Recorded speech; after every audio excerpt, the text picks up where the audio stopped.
di form tersebut. Kemudian dari tampilan yang sudah terisi datanya nanti akan tergambar bahwa form yang dimaksud itu terkait dengan KRS secara utuh itu seperti apa. Artinya nanti kita akan bisa menentukan entitas-entitas yang muncul ya di studi kasus yang kita hadapi. Nah, tahap pertama kita isi, kemudian tahap kedua kita konversi dalam bentuk tabel ya. Dalam bentuk tabel masih bentukan normal. Artinya dari simulasi data itu kita akan menggambarkan dalam bentuk tabel mana yang datanya sifatnya single ya. Ya contohnya adalah name ya, kemudian nama mahasiswa, ada prodi, ada minat, ada dosen pembimbing, itu data single ya. Kemudian dilanjutkan ada mata kuliah ya, ada kode mata kuliah, nama mata kuliah, SKS sama kelas ya.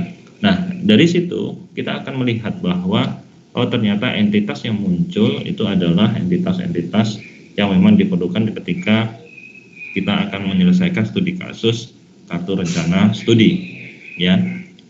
Nah kemudian kita masuk ke tahap membentuk normal pertama atau first normal form ya, dimana syaratnya adalah kita diminta untuk mengisikan semua baris data yang sifatnya atomik ya. Artinya tidak ada data yang kosong, kemudian tidak ada data yang double ya, seperti contohnya kemarin itu adalah nomor telepon, karena ada 2 nomor telepon dikasih koma. Nah itu sebaiknya ketika kita mau implementasikan di basis data, karena basis data ini tidak serta-merta bentuk tabel langsung bisa dibuat database dan tabel-tabelnya, tidak ya, harus ada aturan yang diikuti ya. Nah dari sini kita isikan ya, meskipun nanti ada istilahnya duplikat data nggak apa-apa, yang penting data yang double tadi menjadi tersendiri ya, menjadi satu baris data tersendiri ya. Kemudian dari bentuk normal 1 kita masuk bentuk normal kedua. Nah bentuk normal kedua ini yang agak perlu perhatian lagi nih, kayaknya ada mungkin masih kebingungan terhadap bagaimana membuat bentuk normal kedua ya. Karena di bentuk normal kedua ini perhatikan kan kita ada syaratnya ya, ada syaratnya. Nah syaratnya itu apa? Syaratnya yang pertama bahwa dia memenuhi bentuk normal 1 ya. Kemudian syarat yang kedua adalah tidak ada atribut non kunci yang bergantung sebagian terhadap atribut kunci ya. Oke, nah ini saya contohkan, saya simulasikan seperti ini ya. Perhatikan di sini awalnya ya, awalnya ini ya, saya buat ini dulu. Ini kelihatan ya, yang saya blok kelihatan ya.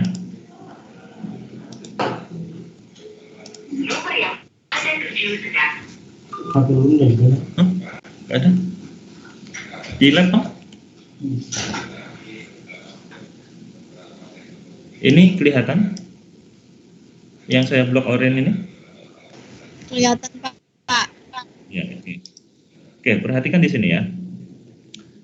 Ketika kita menghadapi studi kasus KRS ya, itu secara notasi secara lengkapnya jadi seperti ini ya. Ya, SKS. Perhatikan di sini ya. Ini adalah kunci. Ini adalah kunci.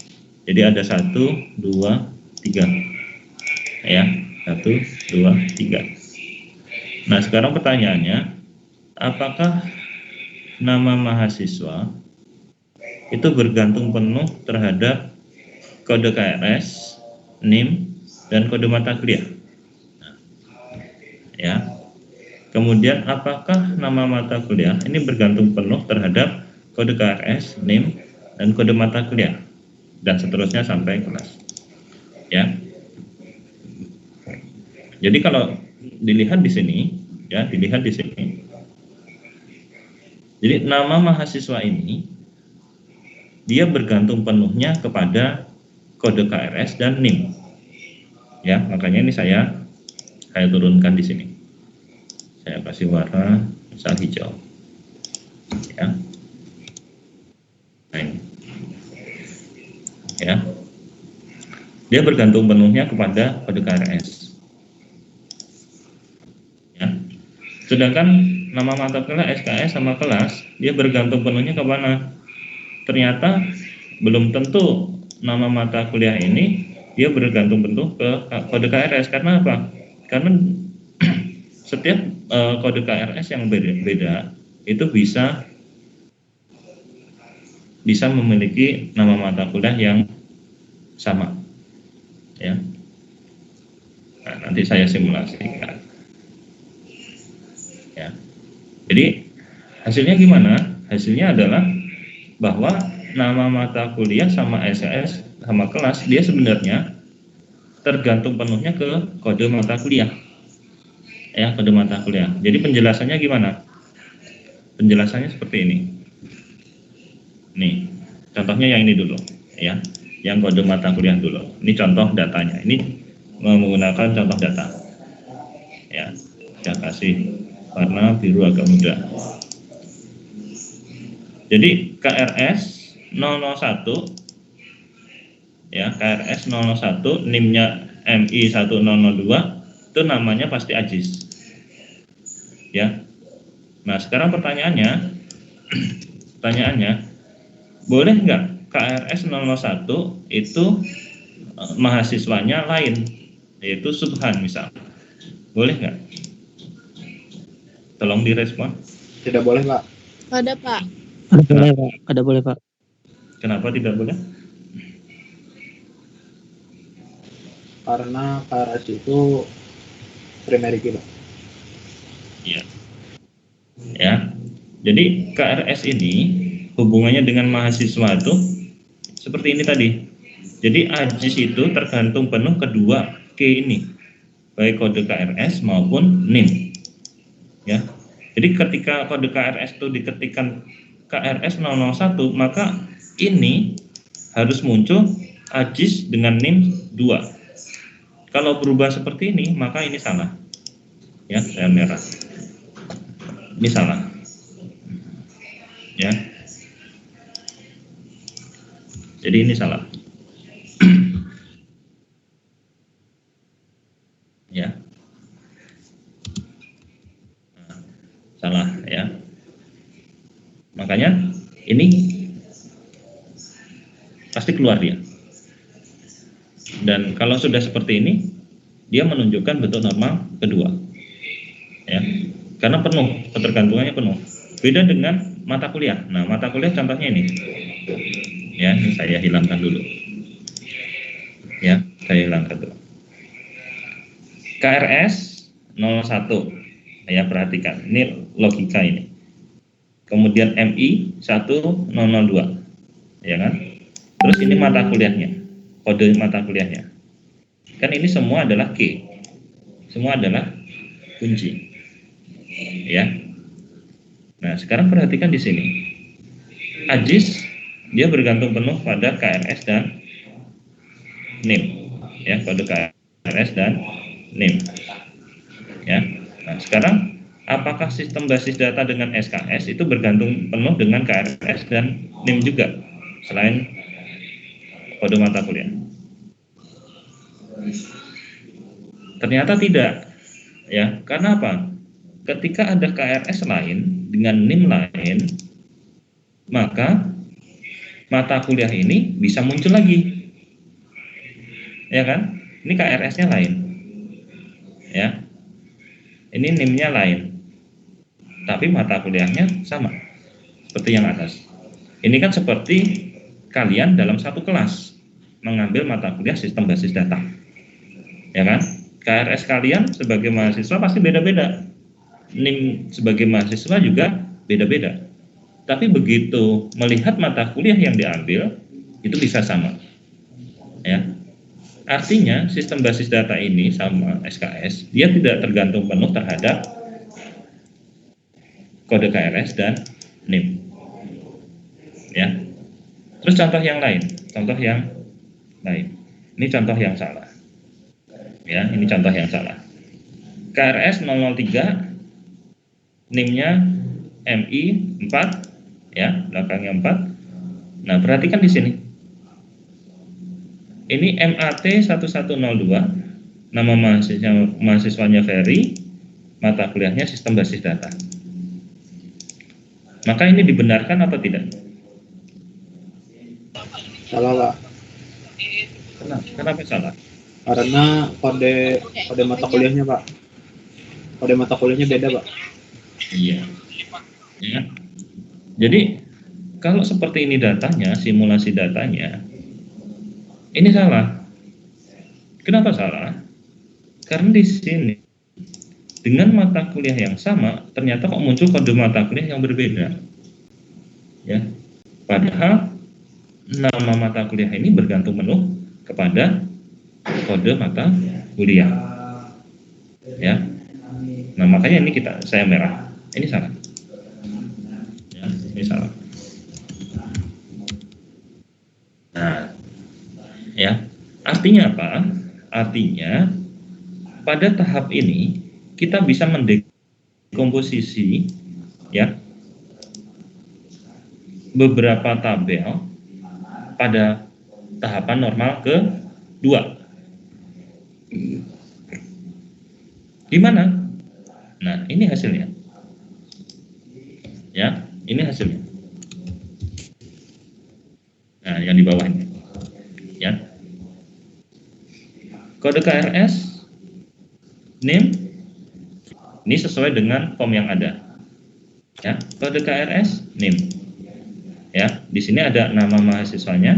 Ini saya lengkapi supaya menunjukkan mahasiswa.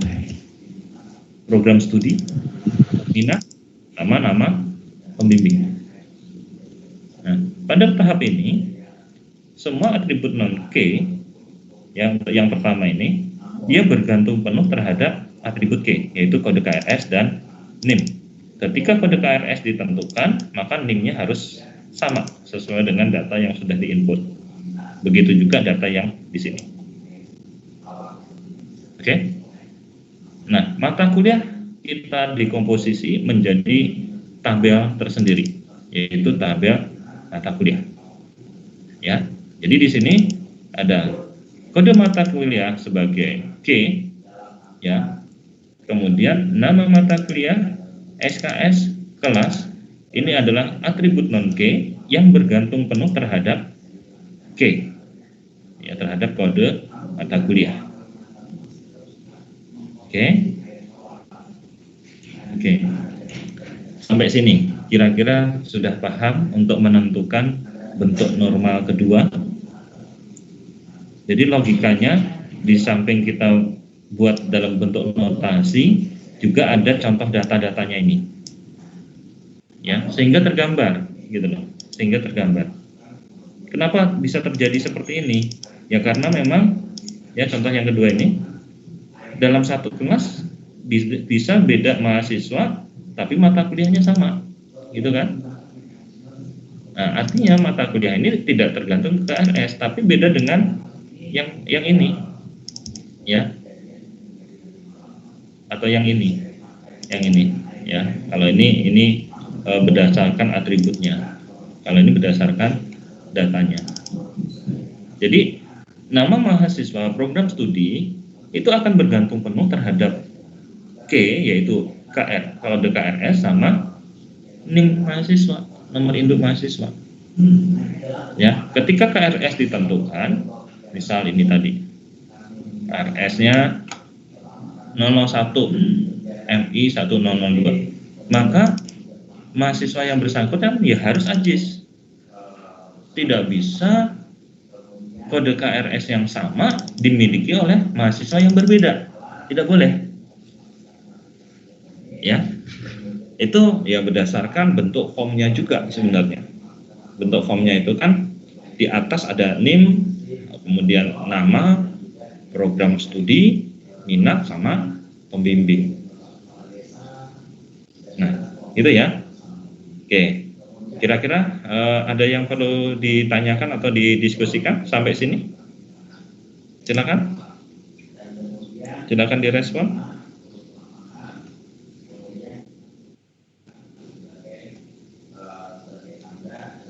Paham sampai sini? Pak, Pak. Ya, silakan. Kalau ada yang tanyakan.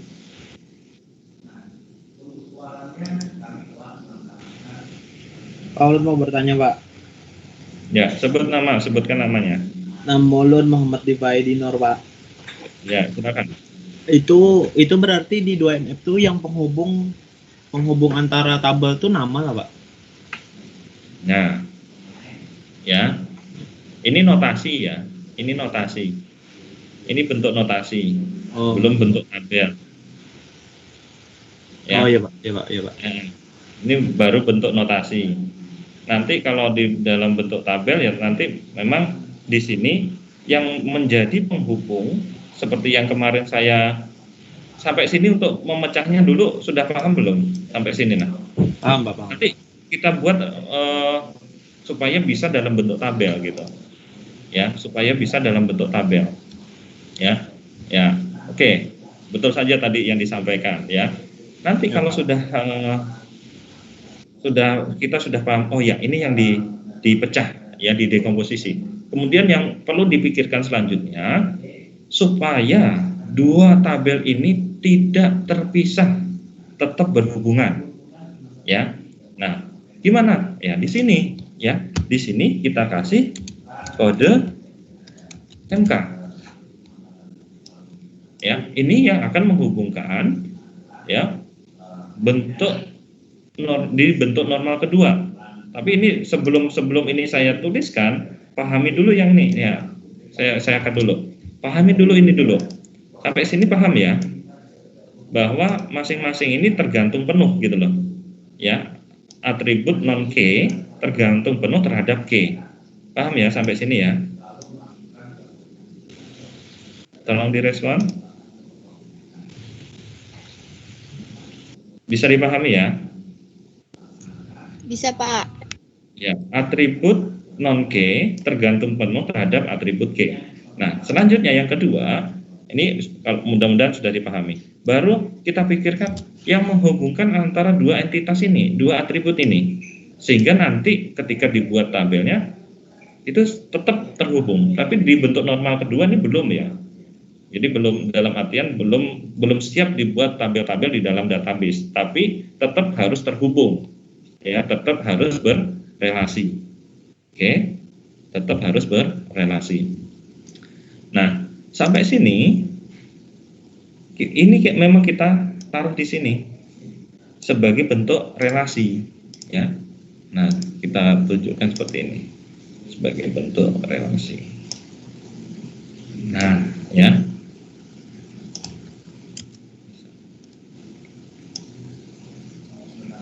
Nah, seperti ini ya. Sebagai bentuk relasinya. Oke. Ini kode MK, kode MK. Jadi, dua entitas ini ya, ini kan notasi sebenarnya, masih notasi gitu ya. Itu meskipun terpisah, dia tetap berhubungan. Kalau di bahasa basis data itu saling berelasi. Ya, saling berelasi. Oke. Ya. Nah, nanti kita masuk ke bentuk normal ketiga. Oke, sampai sini paham ya? Kira-kira kan saya pernah menjelaskan bahwa berdasarkan pertanyaan mahasiswa, nggak tahu, saya lupa apakah di kelas ini atau di kelas yang lain, apakah di bentuk normal kedua itu harus dua tabel yang muncul atau dua entitas yang muncul. Saya bilang berdasarkan teorinya, ya tolong pahami dulu. Dan di teori itu nggak harus dua, bisa beberapa. Dalam artian boleh lebih dari dua, ya jika memenuhi syarat bentuk normal kedua, kan gitu ya.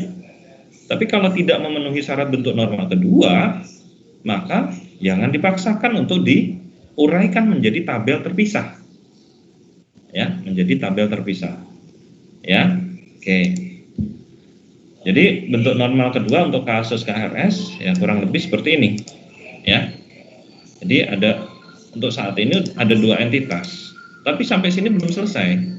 Kita masuk ke bentuk normal selanjutnya. Ya, di mana bentuk normal selanjutnya ini nanti akan kita gunakan atau kita implementasikan ke dalam basis data kita.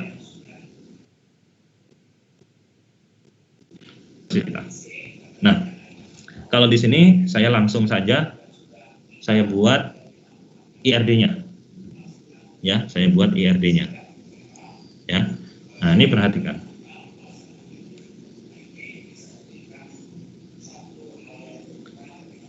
Penjelasan saya masih bisa dilihat dan didengar? Bisa, masih, Pak. ya? Ya. Oke, perhatikan di sini.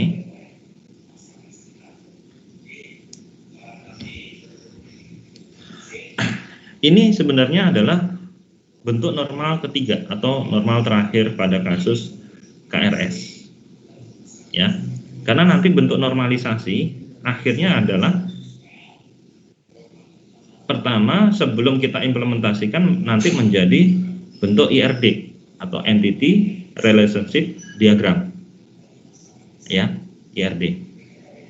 Di mana di bentuk normal terakhir itu atau normal ketiga pada kasus KRS ini itu kita dekomposisi menjadi beberapa tabel, terutama ya kuncinya adalah tabel yang sifatnya tabel master, ya, di mana tabel tersebut nanti akan menjadi sumber data, source, ya.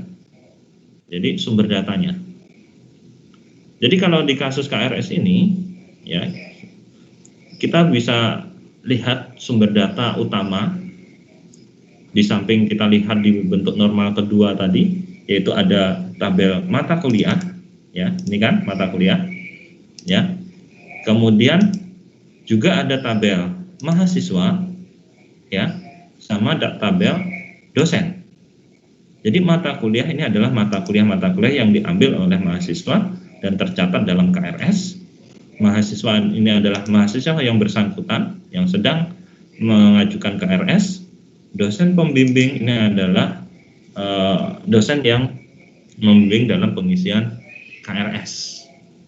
Ya, ini adalah tabel master. Mata kuliah, mahasiswa, sama dosen. Oke, supaya berbeda saya ganti warnanya. Supaya berbeda warna. Saya kasih warna hijau, tabel master.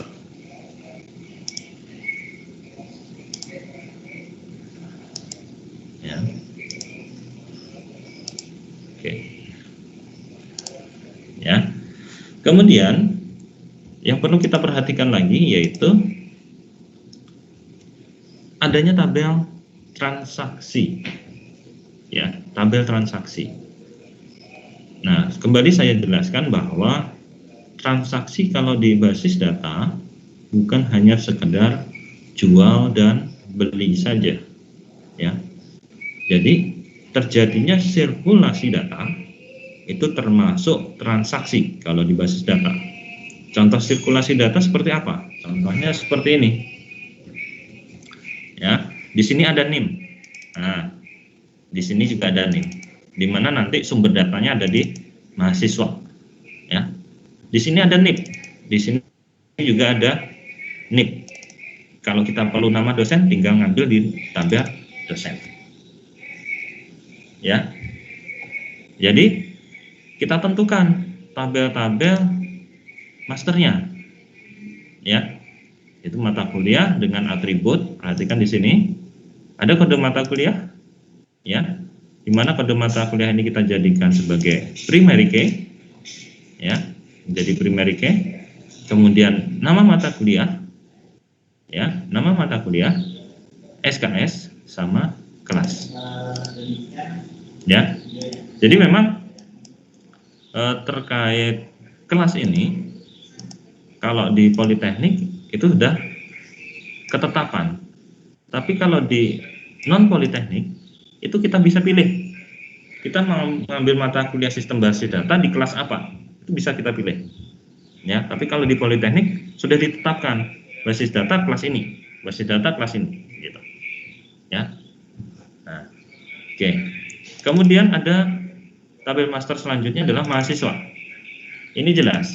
Di sini ada NIM yang kita jadikan primary key, nama, kemudian program studi sama minat. Ya.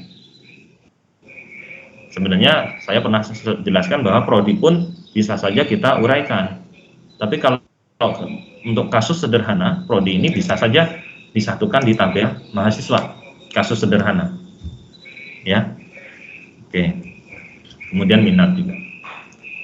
Nah, yang selanjutnya tabel master selanjutnya ya, kita sederhana saja. Di sini ada NIP sama ada nama dosen. Ya kan? NIP sama nama dosen. Ya sebenarnya atribut yang lain kalau pengen dilengkapi ya banyak lagi, ya, sangat banyak.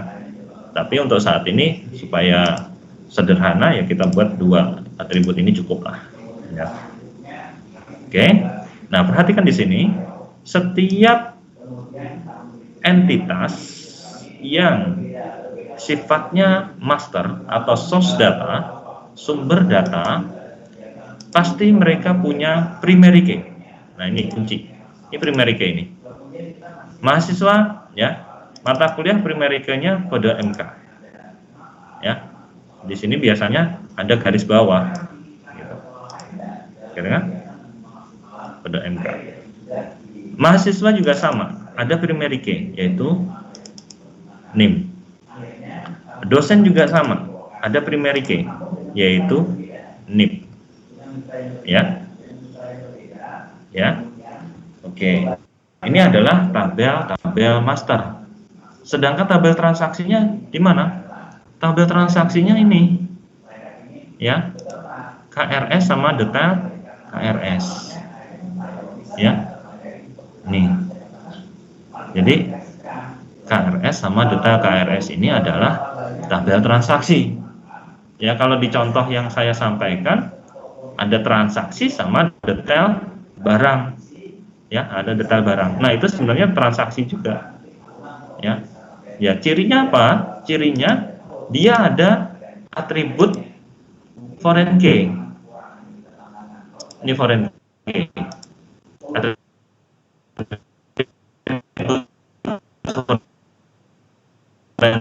karena untuk direlasikan ke mahasiswa, jadi dia nggak terputus, ya, sesuai yang saya jelaskan sebelumnya. Ketika kita mendekomposisi, ya, ketika kita mendekomposisi, suara saya masih terdengar jelas? Masih ya?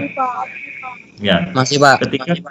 Ketika kita mendekomposisi tabel atau entitas, maka tidak boleh terputus hubungannya atau relasinya tetap ada. Ya, seperti yang tadi bentuk normal kedua tadi kan. Ya. Nah, di sini juga sama nih. Ya. KRS, ini ada kode KRS. Dia kode KRS ini primary key. Nah, ini primary key. Ya, primary key dia. Nomor induk mahasiswa foreign key. Dia primary key di tabel mahasiswa. Nih. Ya, kenapa foreign key?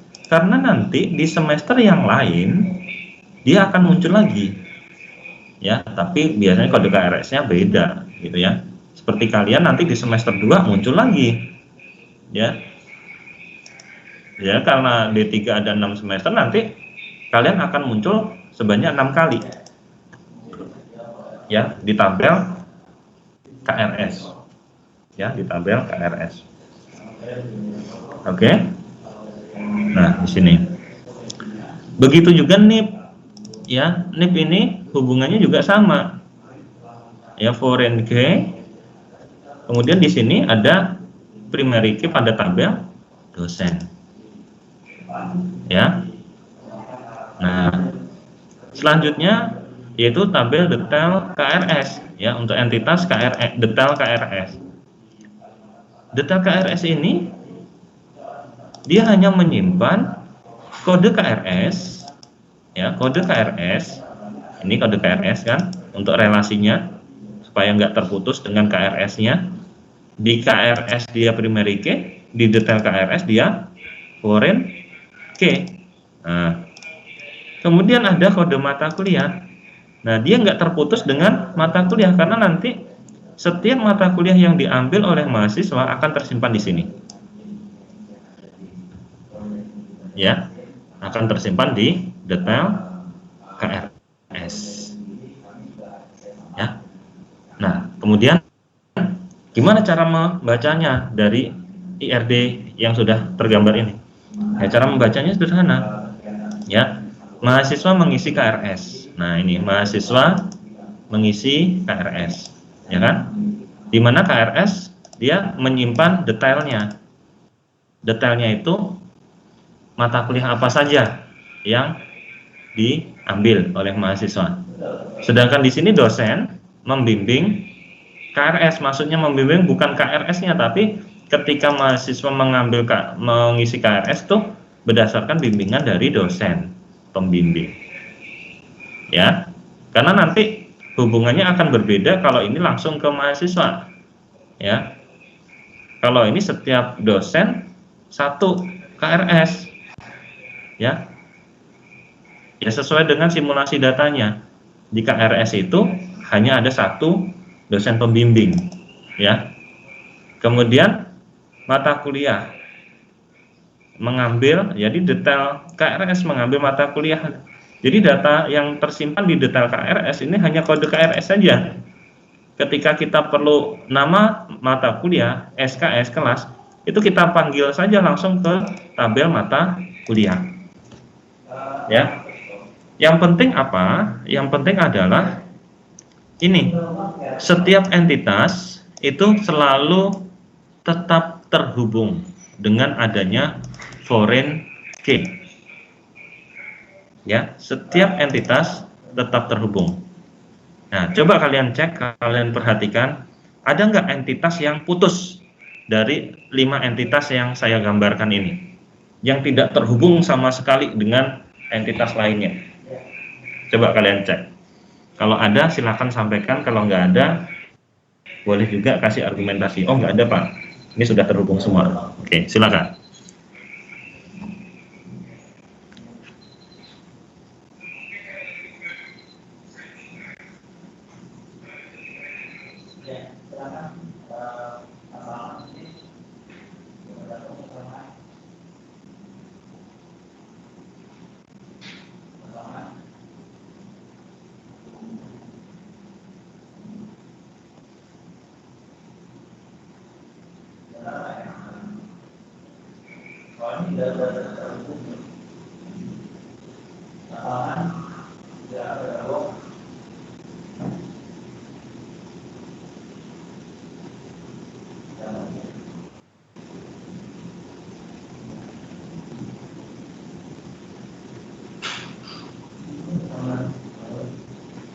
Gimana?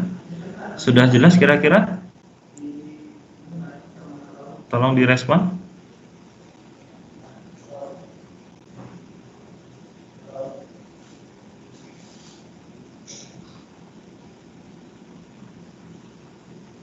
Halo, gimana? Sudah jelas apa yang saya jelaskan ini? Sudah bisa dipahami?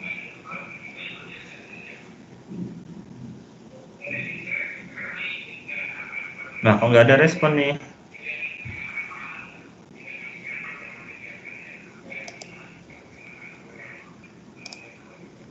Gimana? Bisa dipahami apa yang saya jelaskan barusan? Tolong direspon. Bisa, Pak. Bisa, Pak. Ini Sherly ada di jalan, Pak?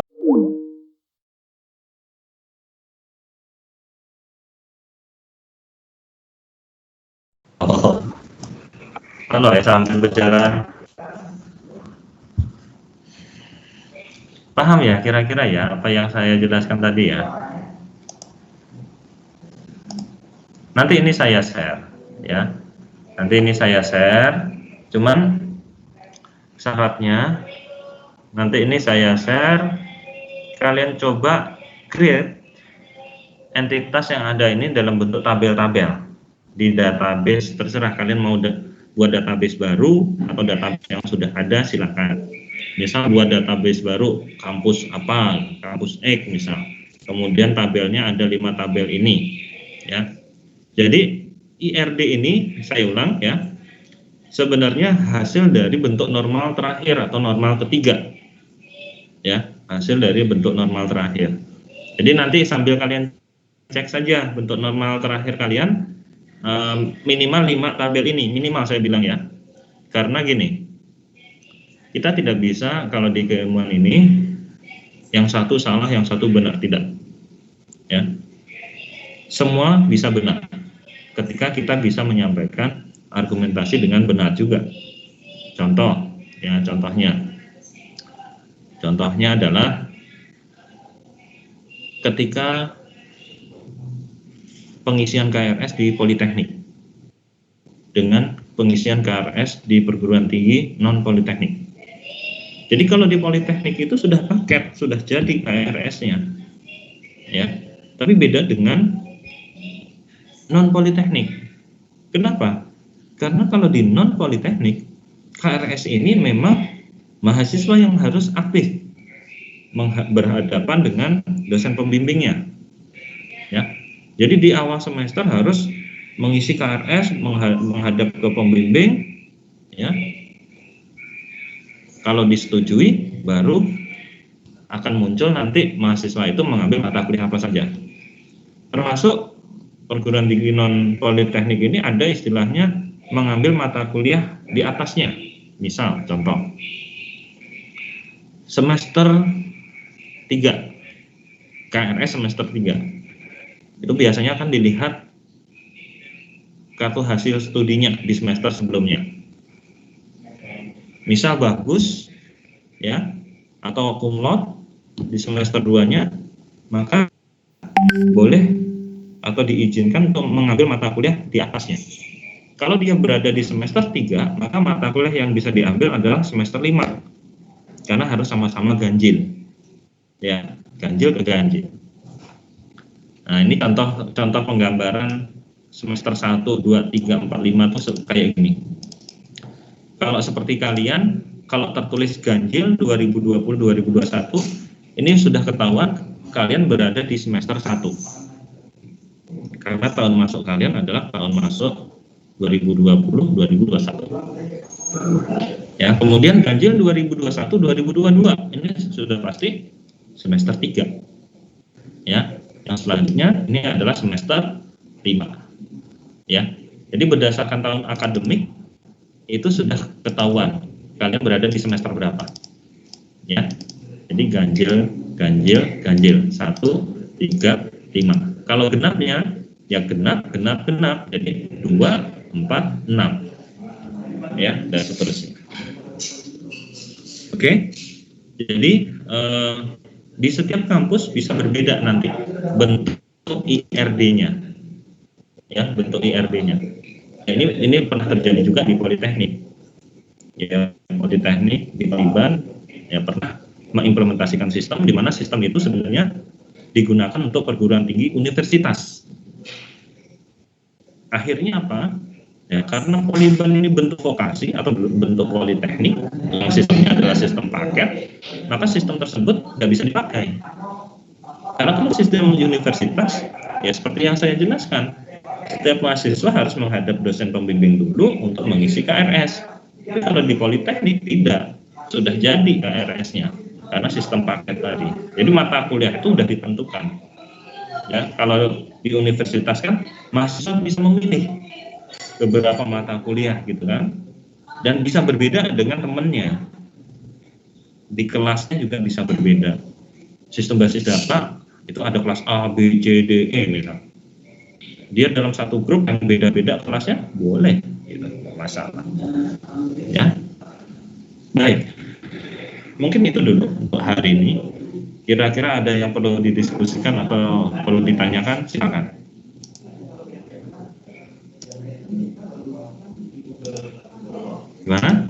paham kira-kira?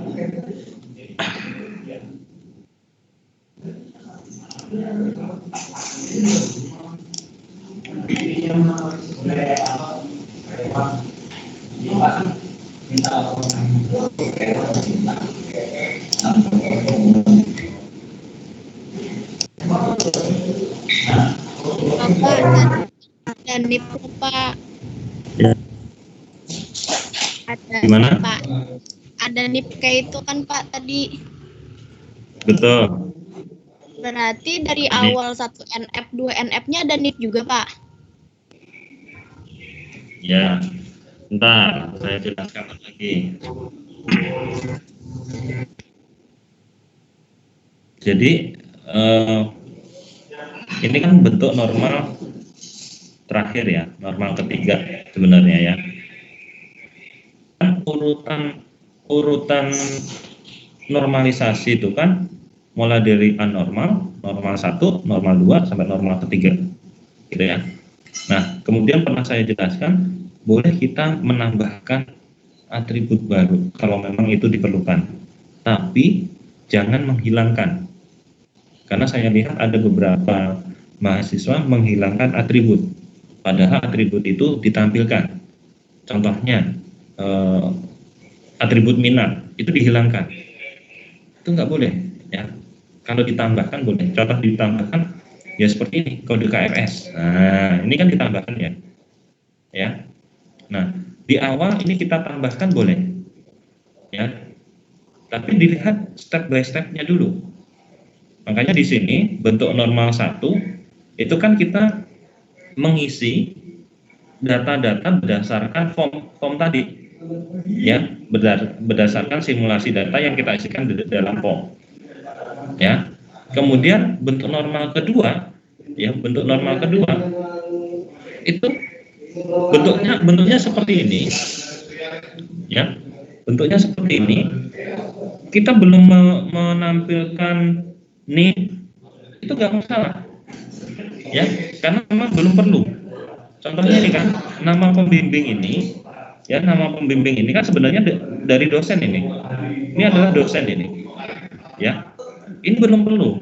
Ya, karena pada tahapan normal kedua kita melihatnya dari bentuk normal pertama. Gitu kan? Bentuk normal pertama. Nah, ketika masuk ke normal ketiga, ternyata pembimbing ini menjadi tabel dosen, ya, maka dia harus punya sesuatu yang unik. Dosen tuh kan harus punya sesuatu yang unik, ya kan? Contohnya apa? Ya NIP, ya NIP. Makanya jadilah seperti ini. Nah, jadi seperti ini kan. Ini kan sebenarnya dosen ini pembimbing sebenarnya. Makanya bunyinya di sini membimbing. Ya, membimbing. Ya. Jadi bentuk normal ke-3. Kalau kode mata kuliah sudah jelas. Kalau NIM nama induk mahasiswa sudah jelas. Gitu kan? Ini NIM ada. Tapi di sini jadi logikanya dari mana, siapa sih pembimbing yang ada di KRS itu, kan gitu, mikirnya gitu. Oh, dia ternyata dosen. Kalau dia adalah dosen, maka dia punya sesuatu yang unik. Dosen tersebut punya sesuatu yang unik. Sesuatu yang unik itu apa? Nggak bisa nama. Kalau nama nggak bisa kita batasi, kan gitu. Yang kita bisa batasi apa? Nomor induk pegawai. Kalau spesifik ke dosen, sebenarnya ada NIDN, nomor induk nasional dosen. Dosen nasional, nomor induk dosen nasional. Ya, itu boleh, nggak apa-apa. Sehingga muncul seperti ini kan, yang ditanyakan, oh itu ada NIP, iya tambahkan kalau memang diperlukan. Ya, tapi nanti perhatikan, nanti semua tabel yang ada di sini, coba kita simulasikan, kita masukkan datanya, ya. Kemudian bisa nggak kalian menampilkan informasi seperti bentuk normal pertama? Ya, bisa nggak menampilkan informasi seperti bentuk normal pertama? Kalau bentuk anormal nggak bisa, karena itu sudah ada hubungannya dengan pemrograman visual sama web, ya, karena tampilannya kan lain. kalau tampilan di database kan setiap baris data itu harus ada isi datanya. Ya gitu. Nah, nanti coba simulasikan, masukkan data, kemudian kalian select tentunya, perhatikan di sini, select dengan banyak tabel, 5 tabel, untuk menampilkan bentuk normal pertama. Ya, contoh bentuk normal pertama saya tampilkan dulu, misal. Ya, contoh bentuk normal pertama, ini punya, nah ini. Nah ini nggak ada kode KRS-nya. Nah, yang ada kode KRS-nya siapa? Punya Sardi ada? Kok belum anu nih? Sardi belum ngirim? Belum Pak.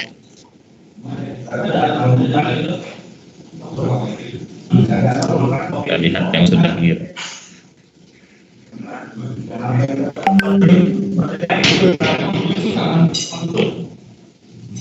Normal pertama. Nah ini sama nih. Normal pertama ini ada yang hilang nih. Harusnya ini ya. Perhatikan.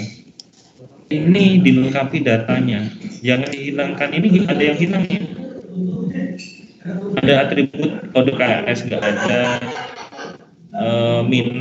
Dosen pembimbing, minat, ada minat, ini kelas, ini diisi semua, ini tinggal diturunkan ke bawah, ya, turunkan ke bawah, diisi semua setiap barisnya ini, ya, setiap barisnya diisi.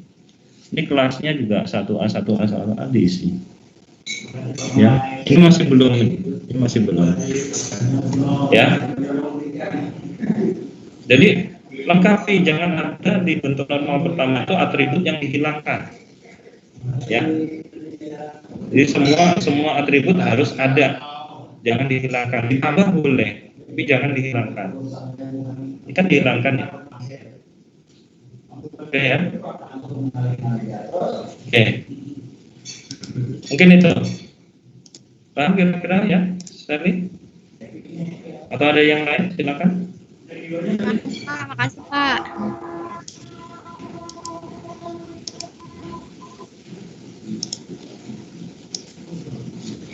Ada yang lain yang perlu ditanyakan? Silakan.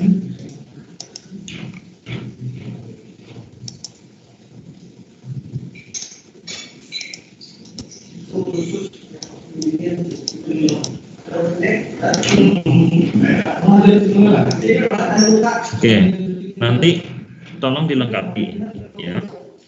Bentuk normal ketiga ya, nanti mulai dari di review lagi, mulai bentuk normal pertama ya, di review lagi untuk sehingga kalian benar-benar paham. Kemudian nanti yang IRD ini nanti saya send, coba kalian praktekkan ke dalam database, kalian create tabel-tabelnya, kalian isi data-datanya, simulasikan datanya ya, simulasikan datanya itu untuk minggu depan ya. Nanti pelan-pelan saja kita lihat ya. Mungkin itu dulu. Ada yang ditanyakan kira-kira sebelum saya akhiri?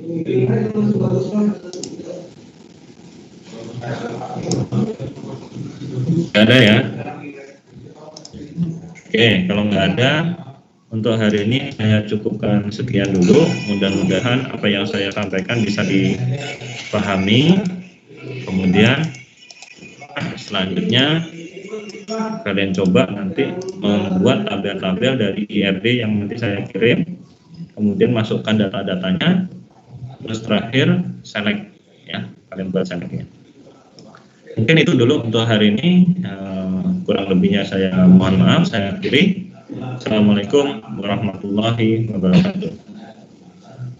Waalaikumsalam warahmatullahi wabarakatuh. Ya.